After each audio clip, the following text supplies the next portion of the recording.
Benvenuti amanti di calcio giovanile, un saluto da Claudio Costanzo e per la Wisport SD dal campo del Garda Sport Emili Marina vi racconterà della gara della 20ª giornata del campionato dei giovanissimi regionali, scontro cruciale in vista della bagarre finale playoff, quello tra il Città di Messina e la Pattese, a pari punti in classifica, entrambe a 36 punti. Città di Messina che ha però di vantaggio in questo momento lo scontro diretto rispetto ai rivali.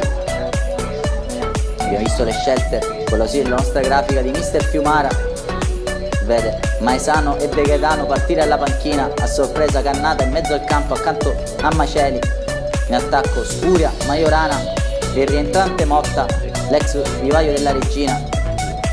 Rientra in campionato dopo 2 mesi, la prima occasione è però per la Pattese, con questo bel tiro a giro del numero 11 Scardino, sul quale vola Forestieri con la mano di richiamo a mandare in corner. Plastico l'intervento del giovane classe 2002. Pattese però parte forte, ancora una volta Forestieri deve smanacciare in corner. Dagli sviluppi dello stesso proprio Scardino prova a emulare il gol di Quintoni il giorno prima. Il primo tiro di Città di Messina verso la porta è quello di Cannata, ma è largo il suo tentativo. Ha però questa occasione sul calcio piazzato, andrà Majorana col destro sulla barriera, si fa trovare presente il numero 1 Jaimo. Dagli sviluppi del calcio d'angolo successivo, palla dentro, sul quale ancora Majorana controlla, si alza il pallone col destro, calcia col sinistro e centra clamorosamente il palo. Ancora un calcio d'angolo, ora è assedio del Città di Messina, prova per Lopresti con questa coordinazione volante, stava per trovare l'Eurogol. Direttore di gara quest'oggi il signor Davide Romano da Messina, e qui indica un calcio di punizione a 2 dentro l'area. Proverà a toccare Pescardino, il numero 10 De Gaetano.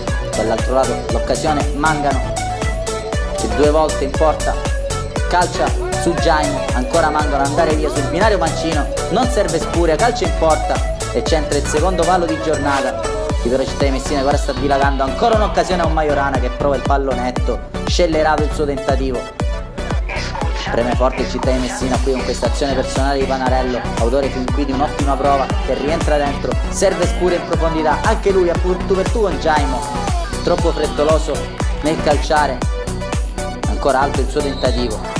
Ci prova allora Motta con questo spiovente, la palla messa dentro, Jaimo esce coi pugni e ora assedio ancora una volta del Città di Messina, che però non riuscirà a trovare la via del gol in questa prima frazione di gioco. Termina a reti bianche il primo tempo piuttosto vivace, che ha visto gli ospiti partire meglio ma prendere possesso del campo i padroni di casa successivamente. Comincia a scaldarsi a panchina di Mister Fiumara, qui però la Pattese è una clamorosa occasione con De Gaetano che a tu per tu con Forestieri prova anche lui il pallonetto.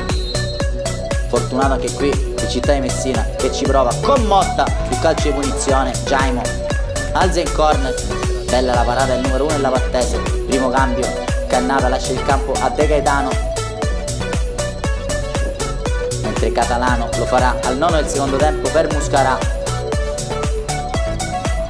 Si riprenderà con un calcio di punizione della Pattese, dove rientro in campo di Maesano. Termina alto il tentativo della formazione di Renica, qui ci prova Mangano dall'altro lato col Mancino, sta cercando insistentemente la via del gol di Città di Messina, e qui a questa occasione con De Gaetano che entra in area, calcia col Mancino sotto le gambe di Jaimo, porta in vantaggio i suoi. Il subentrato dalla panchina De Gaetano, che qui è stato lesto a far sua la sfera e a trasformarla in una rete che potrebbe risultarsi fondamentale. Qui intanto entra in campo